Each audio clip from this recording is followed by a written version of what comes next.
सर्वांना माझा नमस्कार. माझे नाव प्राची वांगुर्डे. मी आता तिसरी शिकते. माझ्या शाळेचे नाव जिल्हा परिषद प्राथमिक शाळा वायगावसर. आता मी माझ्या पुढील भाषणाला सुरुवात करते. अव्वल दर्जाच्या कर्तृत्वाला लाजवेल असे ध्येय असावं. अव्वल दर्जाच्या कर्तृत्वाला लाजवेल असे ध्येय असावं. ध्येय प्राप्तीसाठी घड्याच्या काट्यानं हरवावं. ध्येय प्राप्तीसाठी घड्याच्या काट्यानं हरवावं. शंभरदा चुकला तरी जिद्दीने उठावं. शंभरदा चुकला तरी जिद्दीने उठावं. चुकांचे आत्मचिंतन करून पुन्हा कौशल्य दाखवावं. चुकांचे आत्मचिंतन करून पुन्हा कौशल्य दाखवावं. अडथळे येतील हजार परंतु मागे न सरावं. अडथळे येतील हजार परंतु मागे न सरावं. त्यांना पार करून एक आदर्श उदाहरण सादर करावं. त्यांना पार करून एक आदर्श उदाहरण सादर करावं. आपल्या कर्माने आई वडिलांचे थोडे तरी ऋण फेडावं. आपल्या कर्माने आई वडिलांचे थोडे तरी ऋण फेडावं. असं एक तरी स्वप्न प्रत्येक माणसाने बघावं. असं एक तरी स्वप्न प्रत्येक माणसाने बघावं. आदरणीय व्यासपीठ, गुरुजन वर्ग आणि इथे जमलेल्या माझ्या बाळ मित्रांनो, आज मला या व्यासपीठावर बोलायची संधी मिळाली म्हणून मी स्वतःला भाग्यवान समजते.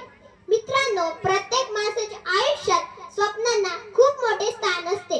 स्वप्न म्हणजे रात्री झोपताना पडणारी कल्पना नाही, तर स्वप्न म्हणजे माणसाला पुढे चालायला भाग पाडणारी एक ताकद आहे. लहानपणी आपण सगळे स्वप्न पाहतो. कोणाला डॉक्टर बनायचं, कोणाला इंजिनियर बनायचं, कोणाला लेखक बनायचं. मित्रांनो, माझे स्वप्न खूप साधे आहे पण खूप मोठे आहे. मला मोठे बनून डॉक्टर बनायचे आहे. गोरगरिबांची सेवा करायची आहे. माझ्या आईवडिलांनी दिलेले कष्टाचं मला चीज करायचं आहे. मलाही स्वप्न पडतात. कधी कधी सचिन प्रभाने मला मैदानात खेळायचे वाटते, तर कधी कधी लता दीदींसारखे गोड गाणे गावेसे वाटते. हातात शस्त्र घेऊन देशासाठी सैनिक व्हावेसे वाटते.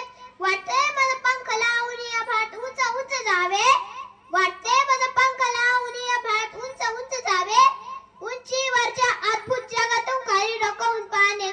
उंचीवरच्या अद्भुत जगातून खाली डोकावून पाहणे. मलाही स्वप्न पडतात. मला अजून थोडे सांगायचे वाटते. आयुष्यात जे स्वप्न पाहिले आहे ते पूर्ण करायचा प्रयास कर.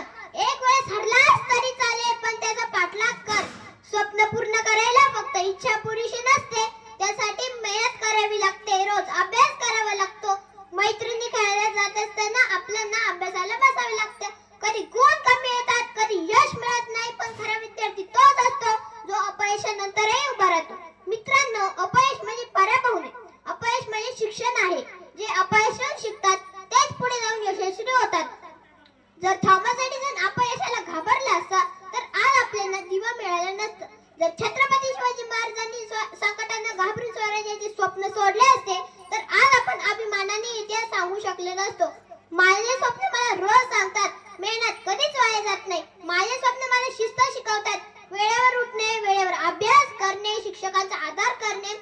कारण शिस्त नसलेला माणूस किती हुशार असला तरी तो पुढे जाऊ शकत नाही. आज आपण सगळेच विद्यार्थी आहोत. आजचा विद्यार्थी म्हणजेच उद्याचा नागरिक आहे.